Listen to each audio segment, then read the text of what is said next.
এক সময়ৰ কথা কবিতা এজনী লোভীয়া আৰু বৰ দুষ্ট মহিলা আছিল।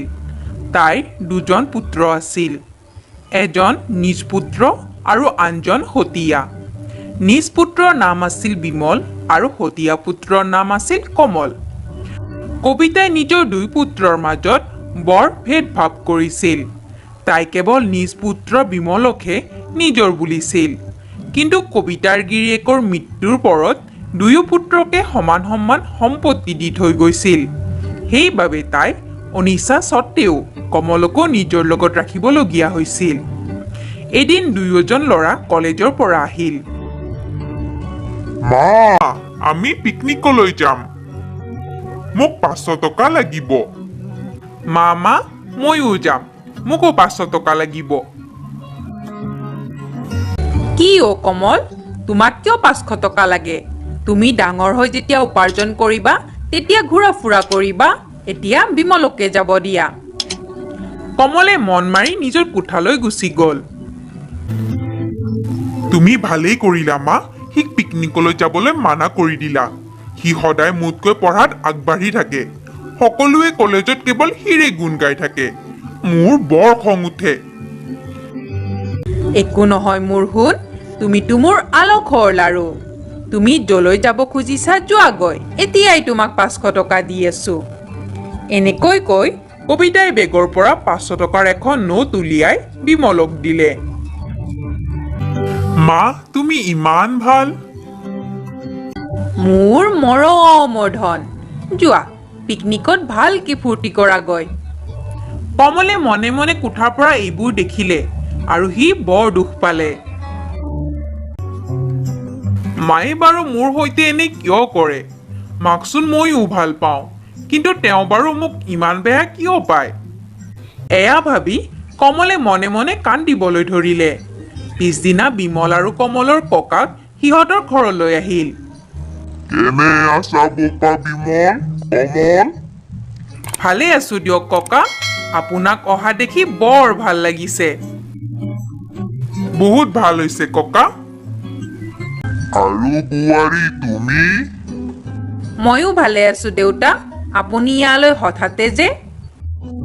বাৰু বোপা বিমল, মই শুনিছো তুমি হেনো পঢ়াত বৰ দুৰ্বল আৰু কমল কলেজত প্ৰথম হয়। হয়, এনে নহয় ককা, ময়ো পঢ়ো। ব'লা, ভাল তেন্তে, একো নহয়। বাৰু বোপা, কেনে চলিছে সকলোবোৰ? কবিতাই নিজৰ শহুৰেকক বৰ ভয় কৰিছিল। তাইৰ এয়ালৈ চিন্তা হৈছিল, যদি তাই তেওঁৰ সৈতে বা কমলৰ সৈতে বেয়া ব্যৱহাৰ কৰে তেন্তে তাই আৰু বিমলে সম্পত্তিৰ ভাগ নাপাব। তেতিয়াই বিমলৰ মুখৰ পৰা ওলাই পৰিল যে সি পিকনিকলৈ যাব। তেতিয়া ককাকে কমলক সুধিলে, বোপা কমল, তুমি নোযোৱা নেকি? নাযাওঁ ককা, মোৰ ইচ্ছা নাই। ককাকে বুজি পালে যে নিশ্চয় সি সতীয়া মাকে সিক যাবলৈ বাধা দিছে আৰু সি এই কথাটো তেওঁৰ পৰা লুকুৱাইছে। ককাকে কমলক ক'লে, কেনেকৈ ইচ্ছা নাই বাৰু? তোমাৰ পিকনিকৰ পইচা মই দিম। তুমি যোৱা বোপা আৰু ফূৰ্তি কৰাগৈ। কমলে মনে মনে বৰ আনন্দ পালে আৰু ককাকৰ পৰা পইচা লৈ ল'লে। এয়া দেখি বিমল আৰু সিৰ মাকৰ খঙৰ সীমা নোহোৱা হ'ল। পিছদিনা ককাক পুনৰ নিজৰ গাঁৱলৈ গুচি গ'ল। বোপা বিমল, তোমাক পিকনিকলৈ লৈ যোৱাৰ বাবে কিবা বান্ধি দিওঁ নেকি? অ' মা, মোক আলুৰ পৰঠা লাগিব। মা, মোকো পায়স লাগিব। এইখন কি হোটেল নেকি যে মই তোমাৰ অৰ্ডাৰ ল'ম, তোমাক যি লাগিব তাকে বনাই দিম? কমলে সেই মাকৰ ব্যৱহাৰত বৰ দুখ পালে আৰু সি উদাসীনভাৱে নিজৰ কোঠালৈ গুচি গ'ল। পিছদিনা ৰাতিপুৱা বিমল আৰু কমল কলেজলৈ বুলি ওলাই গ'ল আৰু পিকনিকত বহুত ফূৰ্তি কৰিলে। কমলক দেখি বিমল জ্বলিবলৈ ধৰিলে। সি নিজৰ বন্ধুবোৰৰ সৈতে লগ লাগি কমলক মুখ থেকেচা খুৱাই মাটিত পেলোৱাৰ বুদ্ধি ভাঙিবলৈ ধৰিলে। বৰ ভাল লাগিব সি খাম কৰি খাই মাটিত পৰা চাবলৈ। বিমলে চুপি চুপি মাটিত চুচৰি গ'ল আৰু কমলৰ জোতাৰ ফিটা দুডাল এক লগ কৰি বান্ধি দিলে। বিমলে মনে মনে ভাবিলে, বৰ মজা লাগিব। হা, হা, হা, হা। কমলে আগবাঢ়িবলৈ খোজোতে জোতাৰ ফিটা বন্ধা হোৱাৰ বাবে হাম গুৰি খাই মাটিত পৰিব খোজোতে সেই বান্ধৱী ৰুমিয়ে ধৰি সহায় কৰিলে। তুমি ঠিকেই আছানে কমল? অঁ ৰুমি, মই ঠিকেই আছো। তুমি মোক পৰাৰ পৰা বচালা, তোমাক ধন্যবাদ। আৰে এনেকৈ নকবা কমল, মই তোমাৰ বান্ধৱী হয়।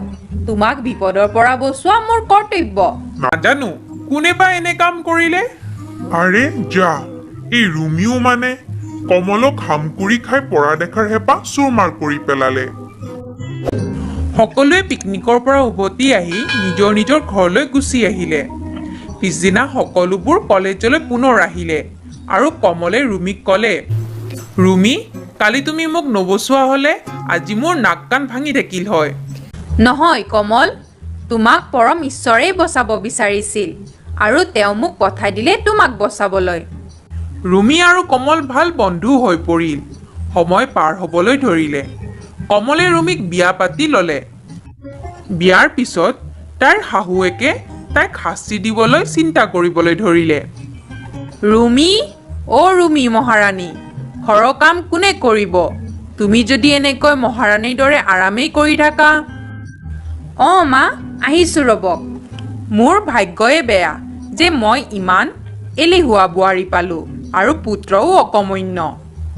ৰুমি এজনী পঢ়া শুনা কৰা ছোৱালী আছিল আৰু তাই উকিল আছিল। শাহুৱেকৰ তিতা কেঁহা কথাবোৰ শুনি তাইৰ খং উঠিবলৈ ধৰিলে। ৰুমি, ভাত কোনে ৰান্ধিব আৰু বাচনো ধুবলৈ আছে? তোমাৰ মায়ে তোমাৰ সৈতে চাকৰণী পঠাইছে নেকি? এয়া শুনি ৰুমিৰ বৰ খং উঠিল।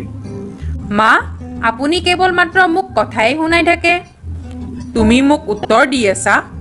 আহিব দিয়া তোমাৰ গিৰিয়েৰক আজি, তোমাৰ কথা কৈ আছো। কি হ'ল মা?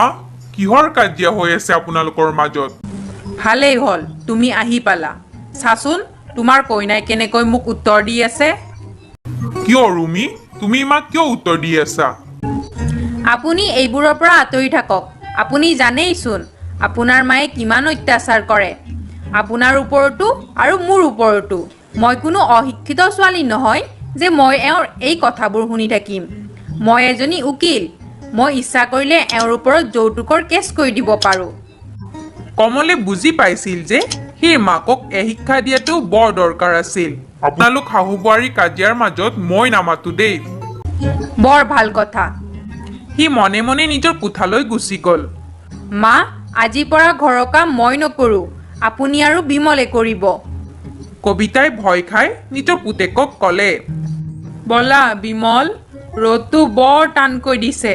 ব'লা মোৰ কামত মোক সহায় কৰাগৈ। কি মা? আপোনাৰ বাবে ময়ো শাস্তি পাব লগা হৈছে।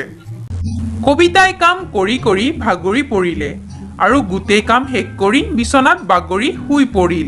ভাগৰি যোৱাৰ বাবে চকুকেইটা লাগি গ'ল। কবিতাই টোপনিতে অনুভৱ কৰিলে যে কোনোবাই তেওঁৰ ভৰিখন টিপি আছে। কোন হয়? কোন হয়? যেতিয়াই তেওঁ চকু খুলিলে তেতিয়াই তেওঁৰ চকুৰ সন্মুখত পুতেক আৰু বোৱাৰীকক থিয় হৈ থকা দেখা পালে। মোক ক্ষমা কৰি দিব মা, মই আপোনাক এনেকৈ কষ্ট দিবলৈ বিচৰা নাছিলোঁ। শাহুৱেকৰ চকুৰে চকু পানী ওলাবলৈ ধৰিলে আৰু তেওঁ বোৱাৰীয়েকক ক'লে, মই সৰুৰে পৰাই বিমল আৰু কমলৰ মাজত আপোনপৰ কৰিছোঁ। আজিহে মই গম পালোঁ যে সম্পৰ্ক তেজৰ নহয় মানৱতাৰহে হয়। মোক ক্ষমা কৰি দিবা বোপাই। আপুনি আমাতকৈ ডাঙৰ মা, আপোনাৰ শুশ্ৰূষা কৰাটো আমাৰ কৰ্তব্য। আপুনি ক্ষমা নুখুজিব। বৌ, কমল, মোকো ক্ষমা কৰি দিবা। মই সৰুৰে পৰাই তোমাৰ সৈতে একো ভাল কৰা নাই। একো নহয় ভাই, পলমকৈ হ'লেও তুমি বুজি উঠিলা যে। আৰু গোটেই পৰিয়ালটো আনন্দৰে থাকিবলৈ ধৰিলে।